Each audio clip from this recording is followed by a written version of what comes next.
Hello class, my name is Daniel Fouché, and today I'm going to be talking about my interview that my wife and I conducted with a coworker of mine named August.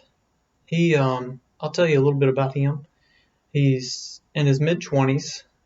He is from Myanmar, what is formerly known as Burma, but his people group is that of the Korean.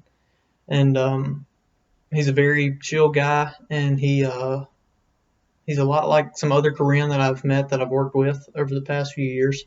And they all seem to be very friendly people, very happy with their lives, at least on the outside is what they show. So when we had the interview with him, we went through a few of the different structures that they have, and the first was the family structure. And he told us a little bit about them, that they are patriarchal, that the men in the household do most of the decisions. Some of the elderly women will help out when there's not many men around to help out, but for the most part, the men take control of the family decisions. They are very conservative people, what you might call old school, with men going to work, and the women are usually staying at home to raise the kids and things of that matter. But the kids, they just kind of do what they're told and help out with the family. Will work with the dad or the mom, just wherever they're needed. So the extended family is very important to the Korean people. They're very tight-knit people. They take care of each other, make sure that everybody's taken care of. They work out on each other's farms. They want the best for each other and build each other up. To the Korean, it's very important to have a pure marriage. They are very harsh on people that commit adultery. August told us that they will kill people that do not that are not pure in their marriages and commit adultery. They're very serious about that. Even in dating, they don't want impurity outside of the marriage.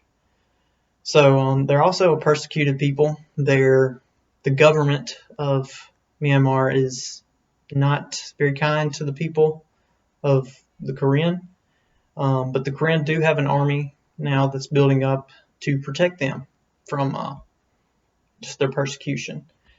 Also, since they're persecuted, they are in villages, and they will sometimes be attacked and moved from village to village to allow their people to stay safe from the corrupt government. They're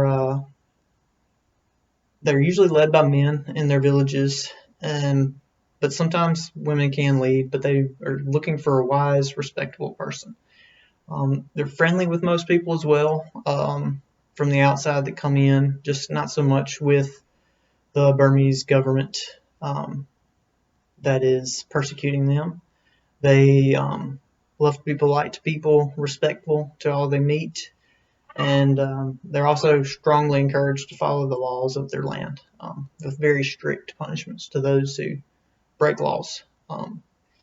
Most people in the Korean state, they are Christians or Buddhist, but from our interview, we couldn't tell if that was mostly social religion or if there was many devout people. I know the ones I work with, there's only one devout Buddhist, but most will say that they are Buddhist, or a couple will say that they're Christians as well. The two religions work together well. They seem to care more about their people group than their religion.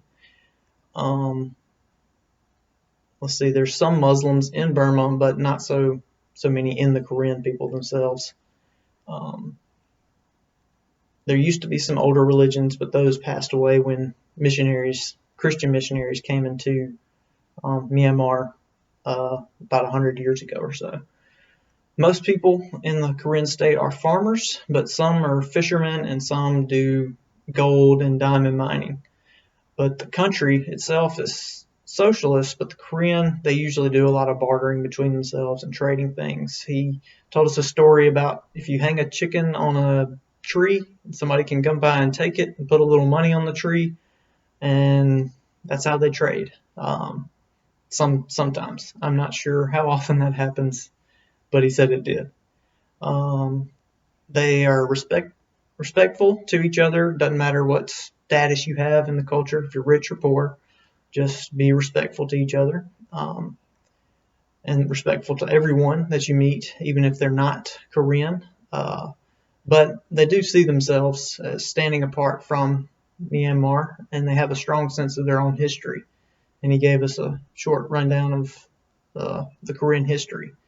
So, in conclusion, the Korean people, they're very caring people that like to have peaceful relationships with others and be respectful to all others is the most important thing to them.